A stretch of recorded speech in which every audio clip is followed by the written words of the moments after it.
aplauso, como siempre, a todos los que se unen a estas charlas de formación cristiana ortodoxa.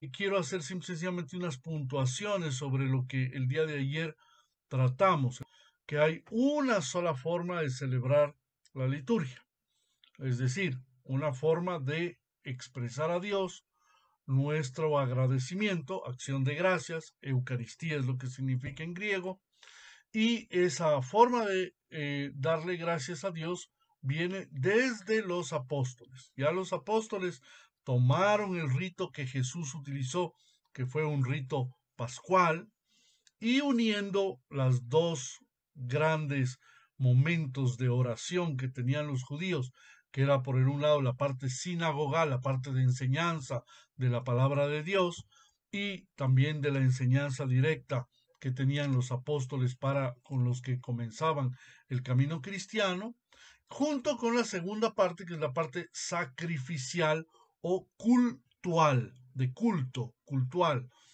Esa parte sacrificial es donde se ofrece pan y vino para que sean transmutados, convertidos en el cuerpo y la sangre de Cristo.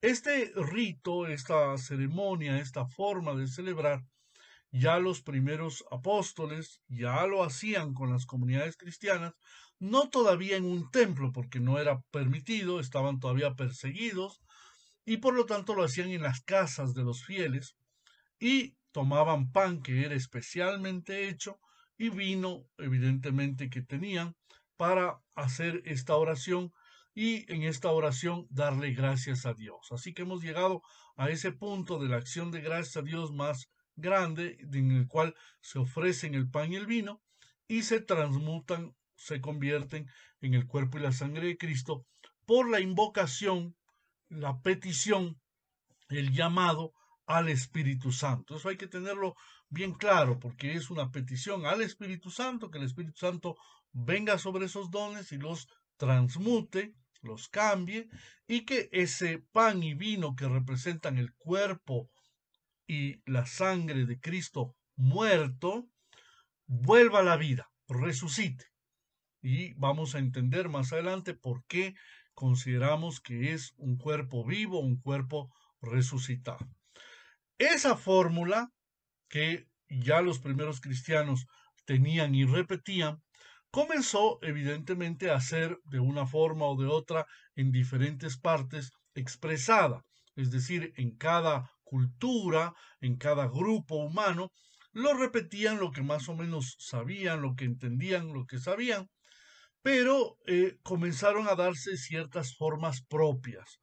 Algunos le agregaban algo más, algunos le ponían a lo mejor algo incluso de música, digámoslo así, pero evidentemente fue necesario la intervención de la iglesia, intervención adecuada en el momento adecuado por el entonces patriarca de Constantinopla, San Juan Boca de Oro o Crisóstomos, mi patrono, y este gran santo interviene y coloca en orden. Y lo que hace es llamar a todas estas personas que eran conocidas de diferentes partes del mundo cristiano y les pregunta, bueno, ¿cómo celebran? ¿Cómo hacen aquí? ¿Cómo hacen acá? Y unifica dejando escrita ya y mandada una forma de celebrar que se llamará Divina Liturgia de San Juan Crisóstomo. Vuelvo a repetir, no es que él la creó o él se la inventó, no, ya existían. Y de hecho existían oraciones que habían sido hechas unos cuantos años antes por San Basilio Magno.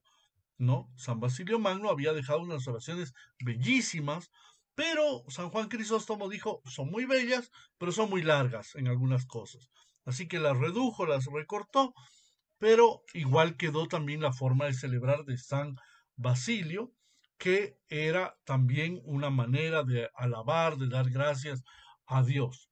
Y había un papa, el Papa Gregorio Magno, unos siglos después, que dijo, esta forma de celebrar es bellísima, es hermosa, pero durante la cuaresma, durante el tiempo de ayuno, conviene que más bien se haga una especie de penitencia, se haga un poco más, y que por lo tanto entre semana, ¿no? no va a haber liturgia, pero se va a celebrar los días miércoles y los viernes una liturgia penitencial en la cual se va a dar la comunión, pero no se va a consagrar el santo cuerpo y sangre de Cristo. ¿Por qué? Porque la consagración o la transmutación de los santos dones, convertir el pan y el vino en el cuerpo y la sangre de Cristo, representaban resurrección. Y durante la cuaresma lo que estamos recordando es su sacrificio, es decir, su muerte por nosotros. Su resurrección vendrá después. Por lo tanto, en esta época, ese papa, de acuerdo con todos los otros patriarcados que en ese entonces estaban en plena comunión, tomaron la decisión de que no se celebre durante la cuaresma, durante ese periodo cuaresmal o penitencial, la liturgia, sino solo los domingos. Y por lo tanto, entre semana, el miércoles y el viernes, que eran días de ayuno particularmente, y que siguen siendo días de ayuno, pues se celebre una liturgia penitencial llamada en ese momento y hasta ahora presantificados, progiasmeni en griego. Y presantificados, ¿por qué?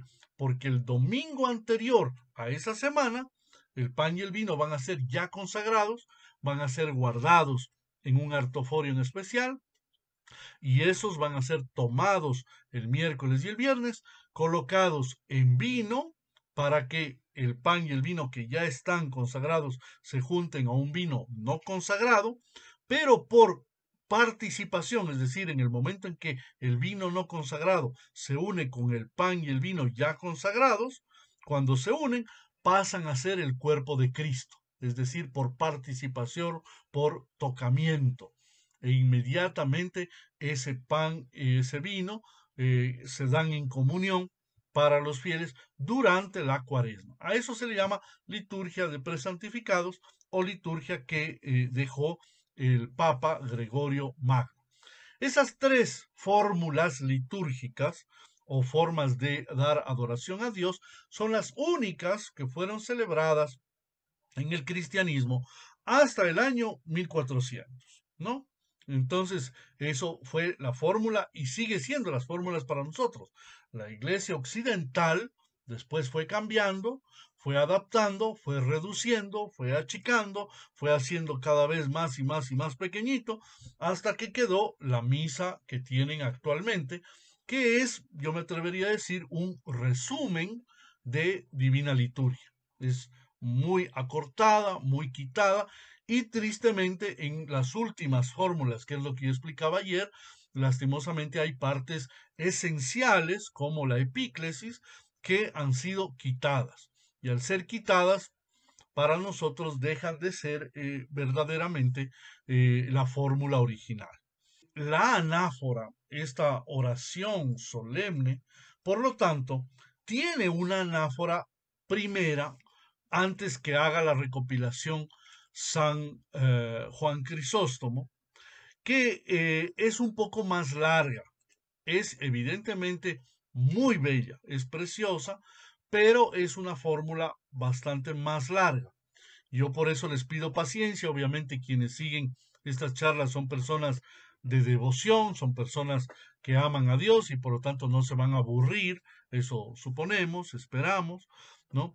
Y les pido que tengan un poquito de paciencia para que me escuchen leer la anáfora de la Divina Liturgia de San Basilio. Como les dije, esos tres libritos que me preguntaba Miguel Ángel Benítez ayer están aquí ya totalmente colocados en español, y aquí está la liturgia de San Basilio, que es inmediatamente la que se utiliza durante el tiempo de Cuaresma, durante el tiempo de Cuaresma, los domingos y en ciertas fechas en particular especiales.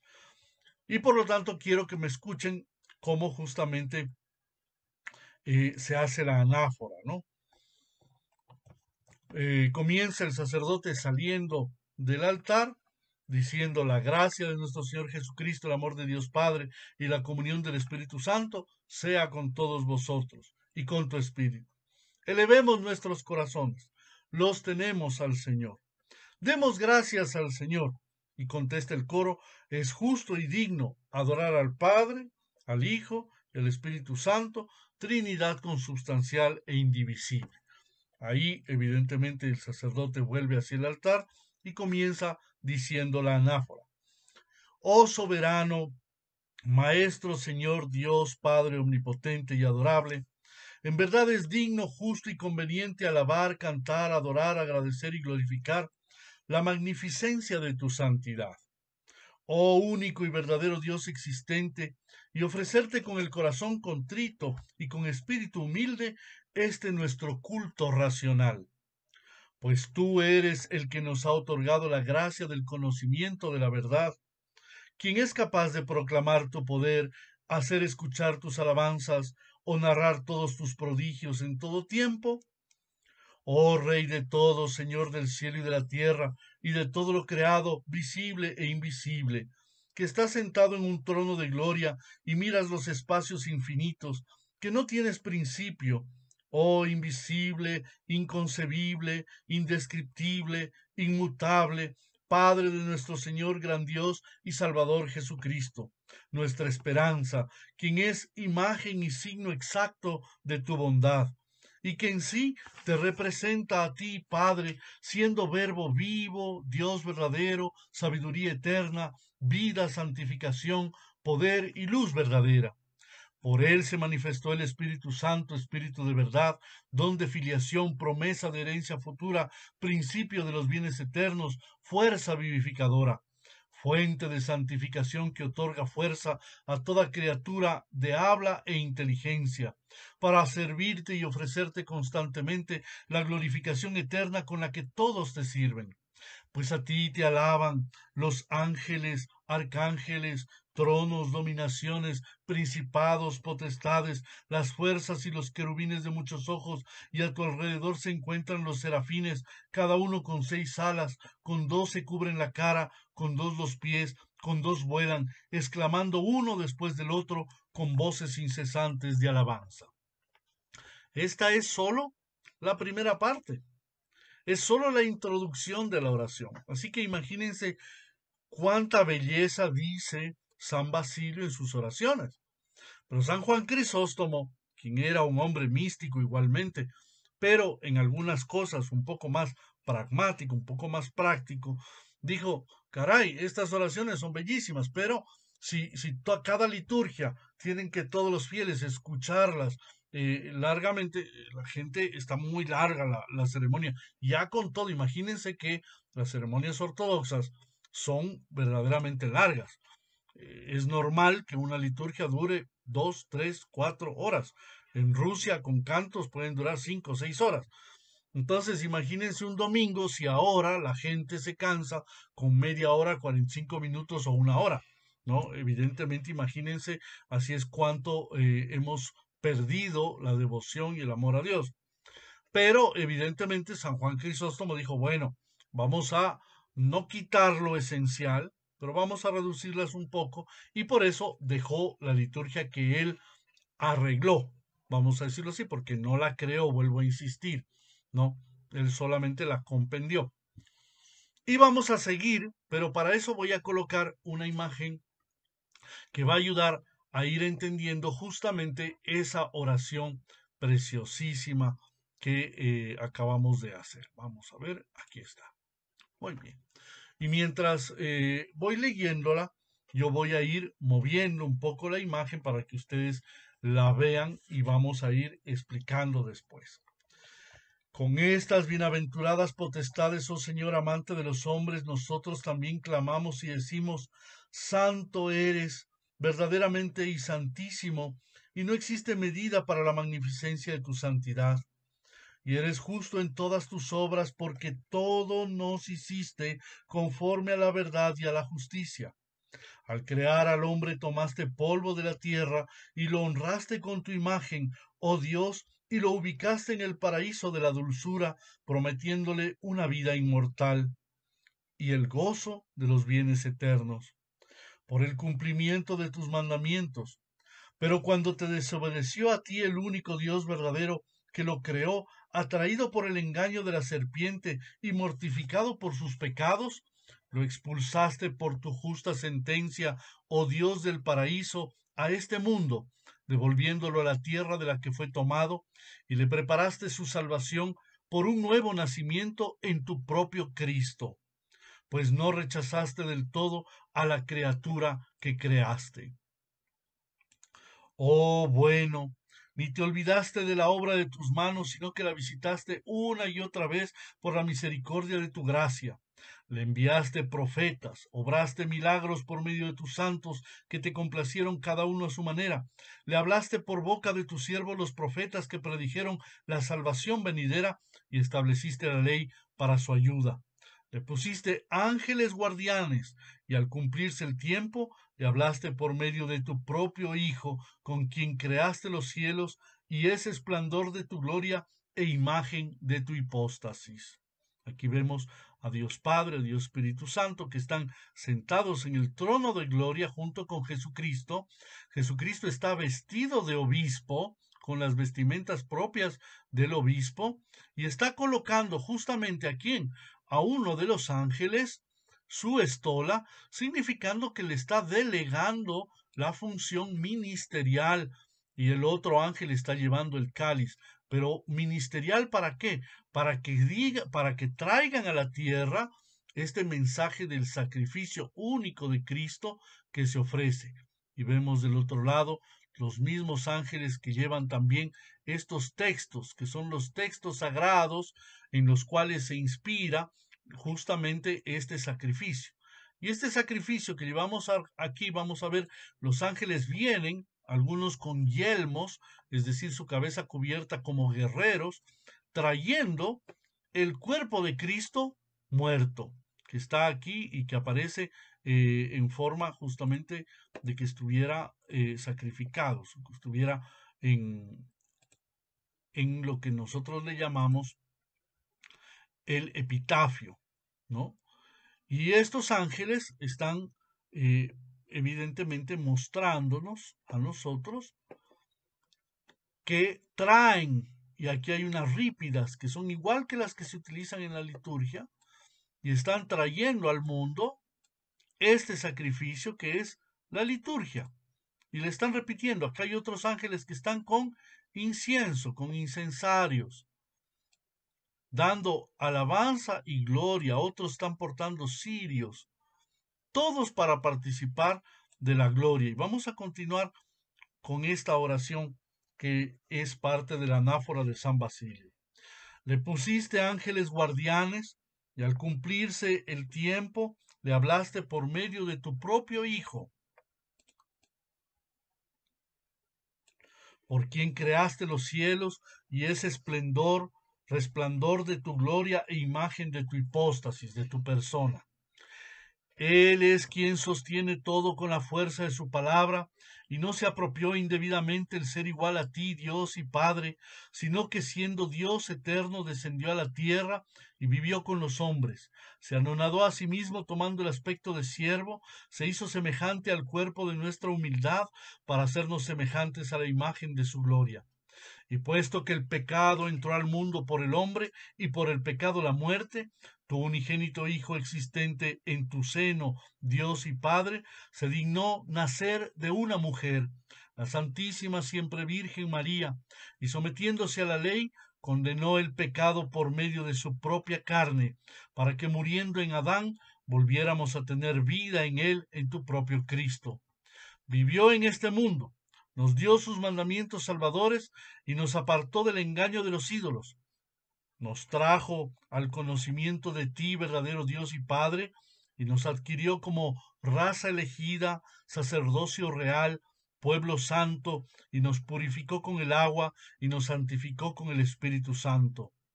Él se entregó a sí mismo a la muerte para rescatarnos de la muerte de la cual éramos cautivos, vendidos todos por el pecado. Él descendió al infierno para llenarlo todo de él y venció los sufrimientos mortales y resucitó al tercer día abriendo para toda carne el camino de la resurrección de entre los muertos, pues no era posible que la corrupción se apoderara del autor de la vida, y así él vino a ser el primer resucitado de entre los muertos. Él mismo vino a ser todo y el primero en todo. Ascendió a los cielos, se sentó en las alturas, a la diestra de tu majestad, y habrá de venir para retribuir a cada uno según sus obras, y nos dejó como recuerdo de su pasión salvadora estos sacramentos que te ofrecemos conforme a su mandato, pues queriendo cumplir con su muerte voluntaria, gloriosa y edificadora, en la noche en que se entregó a sí mismo, pues queriendo cumplir con su muerte voluntaria, gloriosa y edificadora, en la noche en que se entregó a sí mismo para la vida del mundo, tomó pan en sus santas y purísimas manos, lo elevó a ti, Dios y Padre, te dio gracias, lo bendijo, lo santificó, lo partió y lo dio a sus santos discípulos y apóstoles, diciendo: Tomad y comed todos de él, este es mi cuerpo, que por vosotros se parte para la remisión de los pecados. Del mismo modo tomó el cáliz con el fruto de la vid, y elevándolo, dando gracias y bendiciéndolo y santificándolo, lo dio a sus santos discípulos y apóstoles, diciendo: Tomad y bebed todos de él. Esta es mi sangre, sangre de la alianza nueva y eterna, que por vosotros y por muchos es derramada para la remisión de los pecados. Haced esto en memoria mía. Cada vez que comáis de este pan y bebáis de este cáliz, anunciáis mi muerte y confesáis mi resurrección. Así pues, oh Maestro, habiendo conmemorado por tanto este mandamiento salvador y todo cuanto ha sido verificado para nosotros, la cruz, el sepulcro, la resurrección al tercer día, la ascensión a los cielos, el sentarse a la diestra del Padre, la segunda y gloriosa venida. Lo que es tuyo te ofrecemos, de lo que es ya tuyo, en nombre de todos y por todos. Este es el final de la anáfora de San Basilio. He ido colocando algunas imágenes. Esta última es justamente la deposición de nuestro Señor Jesucristo en la tumba, pero es la representación que utilizamos en la Iglesia Ortodoxa en ese mantelito que yo les había hablado, que cada sacerdote tiene y que se abre para poder consagrar el santo cuerpo y sangre de Cristo sobre el altar. Se le llama antimencio. Ese antimencio señala, tal como estamos viendo, a Cristo que está ya fallecido, que está muerto, y las santas mujeres, comenzando por su Santísima Madre, que está inmediatamente al lado de su cabeza, y las otras mujeres, entre ellas María Magdalena, que está en actitud de levantar las manos y de clamar al cielo, y San Juan Bautista, el evangelista San Juan, que está besando su mano izquierda. Y los santos apóstoles, entre ellos que están tomando el santo sudario, que están envolviendo a nuestro Señor Jesucristo. Sin embargo, si ustedes pueden ver detrás de esta imagen, inmediatamente al lado izquierdo de la imagen está la tumba, y al lado derecho de la imagen está el Gólgota, la crucifixión, está la cruz, y de donde cayó la sangre se alcanza a ver que caen gotas hasta un cráneo que está debajo en una especie de cueva oscura. Es el cráneo de Adán. Por Adán nosotros caímos en el pecado, y Jesucristo es el nuevo Adán que con su sangre nos liberó de ese pecado. Detrás está la ciudad de Jerusalén, que es la ciudad santa por antonomasia, y vemos el sol y la luna significando el cosmos, significando los días, significando el tiempo, y que este sacrificio, esta muerte, del cual vemos también abajo de la tumba del Señor, del cuerpo del Señor, vemos los clavos, la corona de espinas, la lanza, el hisopo con el cual le dieron de beber vinagre, y vemos 4 personajes en cada uno de las esquinas de este mantel, en el cual que se representan los 4 evangelistas: San Mateo, San Marcos, San Lucas y San Juan. Todos estos 4 evangelistas que son los testigos de lo que es ese sacrificio, pero ese sacrificio no se va a quedar así, no va a quedar solo ahí, sino que Él va a resucitar y va a ascender al reino de los cielos y va a volver en gloria. Esa imagen que ven arriba en la parte superior del antimension Es Cristo que regresa junto con todos sus ángeles, todos sus santos.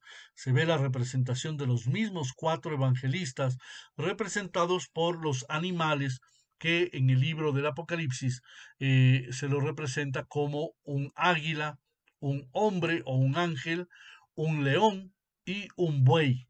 Son los 4 símbolos de los 4 santos evangelistas y se ve la promesa de que por medio del Evangelio va a volver nuestro Señor y Salvador Jesucristo en gloria sobre todos los seres humanos. Bien, por lo tanto, lo que hemos visto es la anáfora de San Basilio Magno, San Basilio el Grande. Por lo tanto, todo lo que acabamos de escuchar, sí, es largo, ciertamente, pero es la anáfora que Dios se merece. Son las palabras que nos permiten preparar nuestra alma, nuestro corazón, al momento más solemne de la pronunciación de las palabras. Aquí también vale la pena hacer una aclaración muy importante para quienes están conociendo la liturgia ortodoxa. El sacerdote no pronuncia las palabras esto es mi cuerpo, esta es mi sangre, como una fórmula consacratoria, es decir, no las dice y en ese momento se transmuta el pan y el vino, como en la iglesia occidental se cree. En la iglesia occidental se piensa que cuando dicen estas palabras, tanto es así que en la misa antigua o la misa en latín o la misa tridentina, el sacerdote toma con mucho cuidado la hostia, que es el pan resumido que se utiliza en Occidente, y en latín dice hoc est enim corpus meum quod pro vobis tradetur.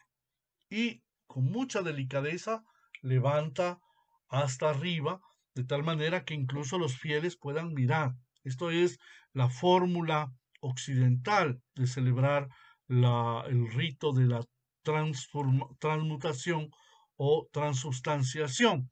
Se levanta el pan, se levanta el vino, el cáliz, y en cualquiera de las dos elevaciones, grandes elevaciones, no se considera que ya el cuerpo y la sangre han sido ya transubstanciados. En el caso de la Iglesia Ortodoxa, no.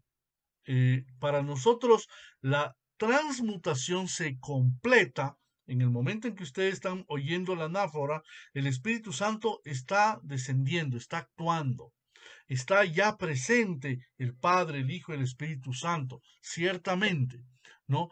Pero el sacerdote pronuncia estas palabras más como un recuerdo del momento histórico que nuestro Señor Jesucristo hizo ese momento, otorgando por el mismo Jesucristo a los sacerdotes el poder ofrecer esos santos dones. Y por lo tanto, los fieles exclaman amén al escuchar las palabras de Cristo, identificando el pan como su cuerpo y el vino como su sangre, pero se dará todavía una parte mayor que se llama la anamnesis, que es el memorial. Y es donde justamente dice, habiendo conmemorado, por tanto, este mandamiento salvador y todo cuanto ha sido verificado, porque no es solo el momento de la muerte ni el momento de la última cena, sino es desde el nacimiento, la cruz, el sepulcro, la resurrección el tercer día, la ascensión a los cielos, el sentarse a la diestra del Padre, y también es la segunda y gloriosa venida, porque nuestro Señor Jesucristo va a volver para completar la obra de salvación. La obra de salvación con su vida está iniciada, pero debe ser completada en cada uno y hasta el último de los seres humanos que existen. Por lo tanto, en esta alabanza, en este memorial a Dios por todo lo que Cristo ha hecho por nosotros, llegamos al corazón, al punto clave del sacrificio litúrgico, tal como lo celebra la liturgia oriental. Y no tenemos nada propio que ofrecer a Dios. Él ya ha hecho todo, Él posee incluso y es dueño del pan y del vino. Como pecadores y como deudores de la divina gracia, no tenemos nada que ofrecer sino solo la alabanza y el hacer el esfuerzo humano, esfuerzo entre comillas, de asistir a ese momento. He aquí la clave y el punto de por qué se va a misa, por qué se asiste a la divina liturgia, por qué se está en la Eucaristía. Y este es el grave error de la gente de hoy.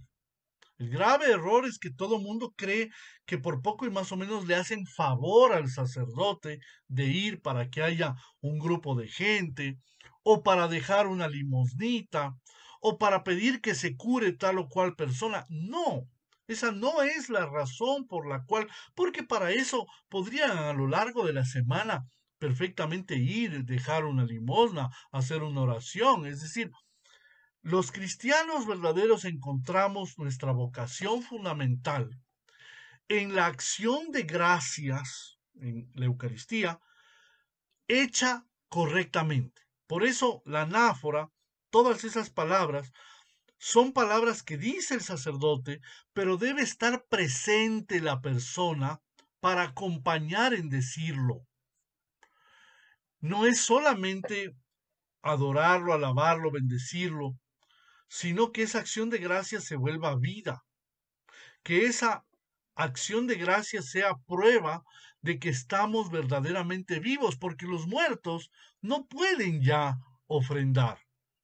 En el Salmo 115, versículo 17 dice, no alaban los muertos al Señor, ni los que bajan al silencio, no pueden ellos ya.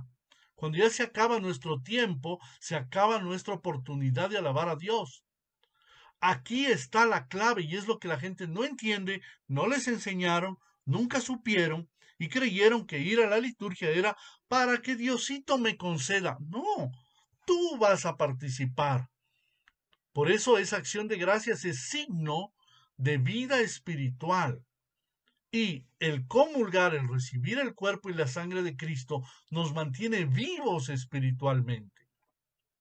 Por eso el sacerdote dice también, te ofrecemos este culto racional e incruento. Ustedes dicen racional, ¿qué quiere decir con racional? Es un culto que nosotros entendemos. Es decir, no es irracional, no es que no sabemos por qué, ¿no? Por ejemplo, hay unas religiones, no voy a decir el nombre, pero hay unas religiones orientales en que uno llega al templo de ellos y lo que hacen es, les indican, la gente dice, verá, vaya ahí y hay una especie de maderas que se giran, vaya y muevan y agarre unos palitos de incienso, préndalos. Y uno le dice, ¿y esto es para qué? Lo estoy ofreciendo a Dios. No, no, no, es parte del culto. Y es girar esos mantras, mandalas, etcétera, pero no tiene ningún sentido.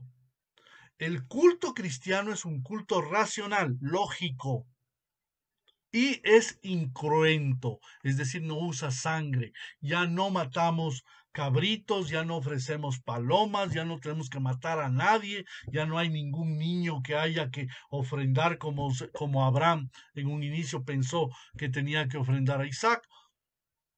Y al contrario, ¿qué hacemos? Juntos con el sacerdote, le pedimos, le rogamos y le suplicamos, envía tu Santo Espíritu sobre nosotros y sobre estos dones aquí presentados, y haz de este pan el precioso cuerpo de tu Cristo y de lo que está contenido en este cáliz, la preciosa sangre de tu Cristo, transformándolos por tu Espíritu Santo. Amén, amén, amén. Eso lo vieron en el video de ayer. Era muy importante la charla de ayer. Si no la han visto, tienen que verla y poner atención. ¿A fin de qué? Dice el sacerdote. Para los que participen de ello sean purificación del alma, remisión de los pecados, comunión del Santo Espíritu, plenitud del reino de los cielos y confianza en ti, no motivo de juicio o de condenación. Vean, cinco cosas que se dan a las personas que participan del cuerpo y la sangre de Cristo. 1. Purificación del alma, remisión de los pecados, comunión de tu Santo Espíritu, unión con el Espíritu Santo, plenitud del reino de los cielos, confianza en ti no motivo de juicio o de condenación. Es decir, nos entregamos a Dios y ya una vez que estamos en Dios, sabemos que no vamos a ser condenados. ¿Por qué? Porque estamos ya purificados, porque dice purificación del alma. La comunión es la presencia de Cristo transformadora de las personas. Y por lo tanto quita, limpia los santos los pecados. ¿Por medio de qué? De recibir los santos dones. Comunión con el Espíritu Santo, plenitud del reino de los cielos. Es súper fuerte. Por lo tanto, no es cualquier cosa. No pasa nada si no voy a misa, no pasa nada si no comulgo, no pasa nada si no me confieso, no pasa nada. No tienes vida espiritual, estás muerto, estás muerto. Y por eso, una vez más, los fieles cuando escuchan esto, cuando escuchan que dice, a fin de que sean para los que participen de ellos, purificación del alma, remisión de los pecados, comunión de tu Santo Espíritu, plenitud del reino de los cielos, confianza en ti, no motivo de juicio o de condenación, ¿qué contestan?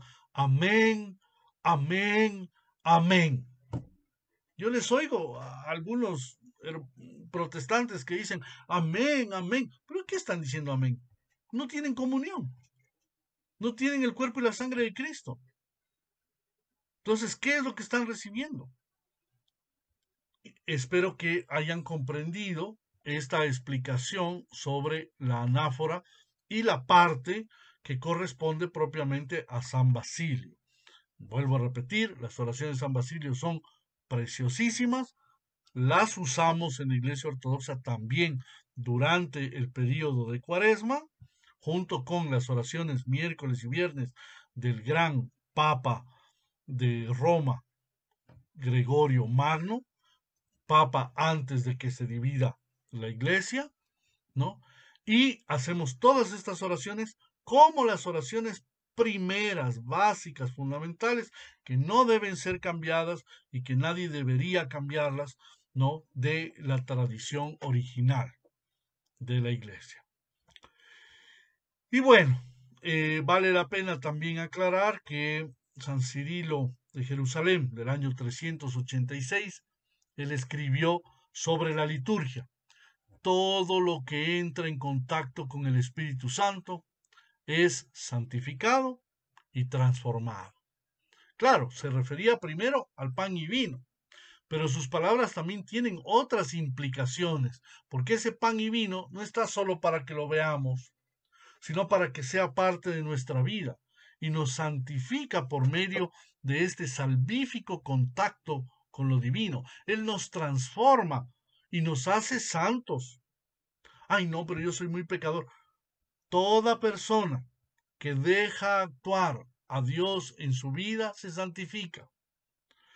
No es que va a ser de un minuto al otro, obviamente no, pero ya es un esfuerzo, un caminar y es un entrar en esa vida santa. El sacerdote hace también una conmemoración o intercesión por todos los fieles de todo el mundo, porque Cristo murió y resucitó para salvar a todo el mundo, eso es verdad. Pero lastimosamente, ese beneficio de la Eucaristía que se ofrece, no todo mundo lo acepta. La humanidad es una humanidad constantemente egoísta, una humanidad que no le importa el amor verdadero. Y por lo tanto, tenemos que ver la amplitud de la generosidad de la Iglesia como institución, que es un espíritu inclusivo. Quiere que todos vengan, que todos estén, que todos reciban las bendiciones. Pero la gente no quiere, porque la gente no le gusta entrar bajo norma de nada. La gente es anárquica. Y por lo tanto, también qué hermoso lo que dice como parte de la anáfora San Cirilo, en otra parte un texto dice, esta es la más grande ayuda para nuestras almas, pues la súplica se ofrece mientras el más santo y temible sacrificio se está dando. Por lo tanto, todo sacerdote conmemora a los que están vivos, que muchas veces son no recíprocos, y también a los que han partido, los que se han dormido en la fe, incluso los santos. los ancestros, padres, patriarcas, profetas, apóstoles, predicadores, evangelistas, mártires, confesores y ascetas, y por si alguno se queda por ahí de lado, dice, y por toda alma justa que dentro de la verdadera fe haya fallecido. Pero hay que ser parte de la verdadera fe. Y por lo tanto, esto es tremendamente importante. Y por último, dice, conmemoramos a nuestra Santísima, Purísima, muy bendita y gloriosa Señora Madre de Dios y siempre Virgen María. Porque de todo ese cuerpo hermosísimo de presencia de Dios, no puede faltar la Madre de Dios. En el sacrificio verdadero no puede dejar de estar presente la Santísima Madre de Dios y siempre Virgen María. Y por eso hay un cántico precioso, bellísimo, pero bellísimo, que fue el arcángel San Gabriel que indicó a la Iglesia Ortodoxa a través de una manifestación, de una aparición, ¿no? Que debía ser cantado. Y ese cántico lo vamos a oír ahora. Lo vamos a oír en griego, en su versión griega, cantado por una famosa cantante ortodoxa, pero lo vamos a después entender en español. Así que les invito a poner atención y a escuchar el hermosísimo cántico del Axion Estin. Axion Estin nos alitos, Macaris inceptim Theotokon, Dinae Macaris donque manam moriton, Geniteratum Theuvimon. Dimio terraton cherubim, que nos honra, asinclitos non serafim, digna directoros Theon modum decusam, dignontos Theotokon,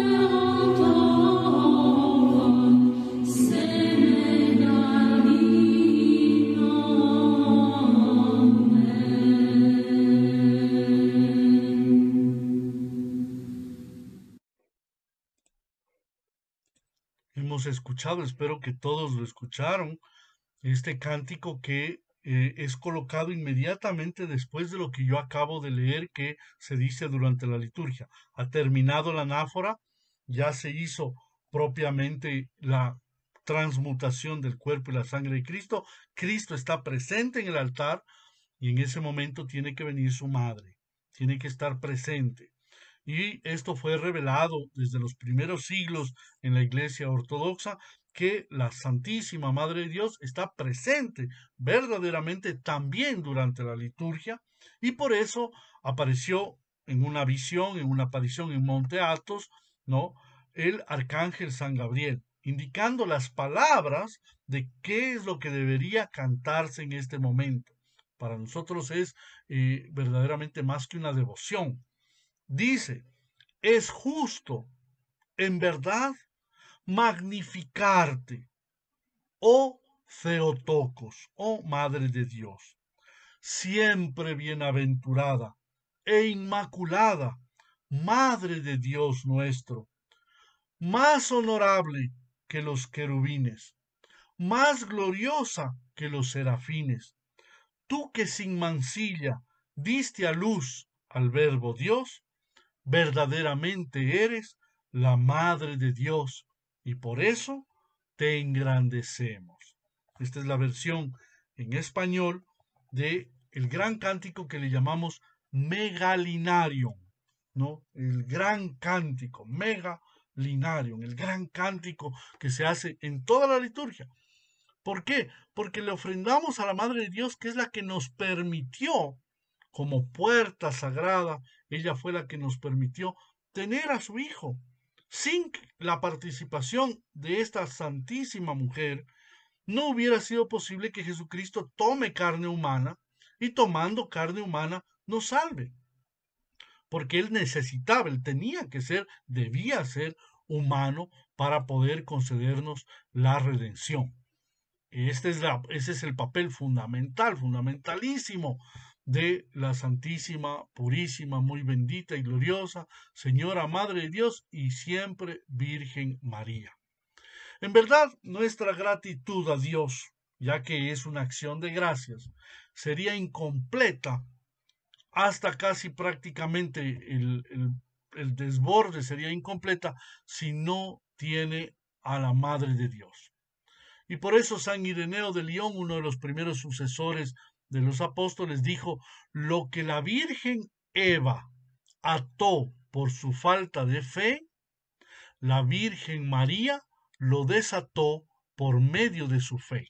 Vuelvo a repetir, lo que la Virgen Eva, es decir, la primera mujer Eva, ató por su falta de fe, la Virgen María lo desató por medio de su fe. Si Adán pudiera, por lo tanto, decir con respecto a la desobediencia de su mujer Eva, esta mujer me ofreció el fruto del árbol y comí, Génesis 3:12, cuando Dios aparece, enseguidita Adán le dice, la mujer que tú me diste.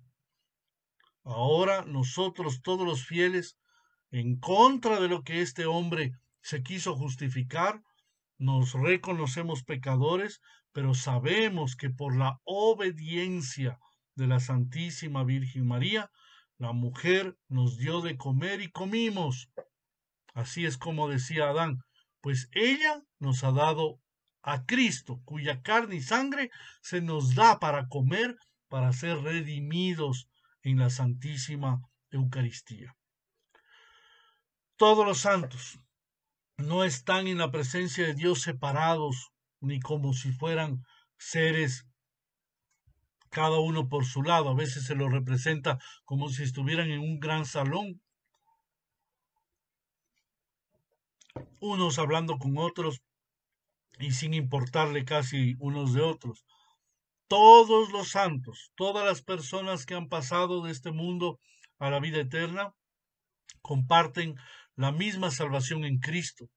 Y cuando la liturgia de la iglesia encomienda a todo el cuerpo de los fieles a Dios, incluye a todos los que se han dormido en la fe antes de nosotros, a todos. Y por eso conmemoramos también a los sacerdotes, diáconos, obispos, patriarcas, a todos los que sirven esa iglesia católica y apostólica que está esparcida por todo el mundo, a aquellos que viven en vida de pureza y honorabilidad, a los monjes y monjas que están ocultos, que ni siquiera sabemos. Hoy en día por el internet nos llegan algunas fotos de algunos monjes por ahí, pero hay la gran mayoría, ni siquiera se dejan tomar fotografías, ni se sabe bien dónde están, porque han tomado la decisión de separarse del mundo. Y algunas parroquias, lo que llamamos parroquias, a veces pueden creerse que son una especie de unidades independientes, pero no lo son. Cada parroquia, cada grupo humano, cada grupo de personas que creen deben estar unidas por medio de la Eucaristía que celebra el obispo. El obispo de una región es quien une a todos los fieles y recibimos de su fe, de su confesión, de su ejemplo. Y todos comparten elevando el nombre del obispo en la anáfora. Por eso es que también les llama la atención, algunos dicen, ¿y por qué ustedes también después recuerdan al obispo y mencionan el nombre del obispo? Porque hay que estar unidos, no podemos estar separados. Hay situaciones tristes de la iglesia occidental que las personas ni siquiera conocen quién está de obispo. ¿Quién será? Nunca lo han visto. O las veces que lo han invitado jamás ha ido, ¿no? Y el obispo es una persona muy ocupada que nunca tiene tiempo para estar con la gente. Esa no es la función del obispo. La función del obispo es estar profundamente con la gente y auténticamente trabajar con el alma del pueblo y de las personas. Bien, vamos a dejar hasta ahí. Hemos avanzado muchísimo. Hemos visto también la anáfora de San Basilio, que es preciosísima. Quiero invitarles, a si es que tienen preguntas, a hacerlas ahora y a acompañarme también quienes desean a nuestra comunidad, que le decimos nuestra comunidad ortodoxa, aunque no es solo para ortodoxos, sino para quienes quieran aprender verdaderamente de la fe ortodoxa. Están algunos ortodoxos, pero también participan personas que desean conocer la fe ortodoxa todos los días a las 9 de la noche por Zoom. Quien quiera debe mandarme su correo y por medio del correo les hago llegar la invitación. Dice nuestro querido Nectario Ceballos, dice, Vladica, ¿se podría afirmar que la Santísima Madre de Dios es corredentora? La palabra corredentora es una palabra, yo diría, más bien nueva, más bien reciente. Es de hace poco tiempo que se habla de la corredención de María. Y corredentora significaría que ella es partícipe directa de la salvación. Para ser corredentora debería, si hablamos teológicamente, ser de la misma naturaleza que Cristo. Cristo era verdaderamente Dios, verdaderamente hombre. Por eso su redención fue una redención total, plena, absoluta. Pero es importante que ustedes entiendan que la Santa Madre de Dios no tiene el mismo cuerpo, la misma vida divina de nuestro Señor Jesucristo. Por lo tanto, la obra redentora de Cristo es solamente completamente redentora en razón de que Él es hombre y Dios. Solamente el hombre Dios podía hacer esa redención completa. Indudablemente, la Madre de Dios es participante, ella participa, pero ella en sí misma no puede ser redentora, puede ser cooperadora de la redención, que no es lo mismo que corredentora, cooperadora de la redención. Esto sería el término más correcto. En todo caso, ninguno de los dos, ni corredentora ni cooperadora de la redención, ha sido colocado por los padres de la Iglesia, ni ha sido planteado. Simple y sencillamente somos conscientes, todos los cristianos, el valor trascendental de la Madre de Dios en la obra de la redención. Y no está definido por ningún dogma ni ninguna declaración de parte de ningún concilio. Por lo tanto, no podemos decir que sea corredentora en el sentido de definición. Sí podemos decir que participa plenamente en la obra de redención de su Hijo, en el puesto que a ella le corresponde como Madre de Dios, Madre de nuestro Señor Jesucristo. ¿Por qué la gran mayoría del pueblo católico romano parecería que no se transforma al recibir la comunión? ¿Pasa lo mismo en los países ortodoxos?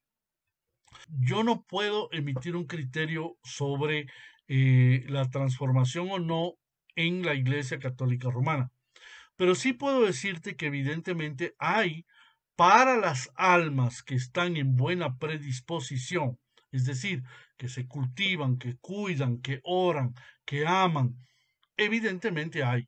Y yo creo que el gran problema de la sociedad, tanto occidental, pero más occidental que oriental, pero también en la sociedad oriental, es la ignorancia, la falta de conocimiento, la falta de oración, la falta de profundidad, la falta de entrega en definitiva. Vuelvo a repetir, no se puede amar lo que no se conoce. Y por lo tanto, si no se conoce bien a Dios y no se entiende bien a Dios, no se le puede amar plenamente.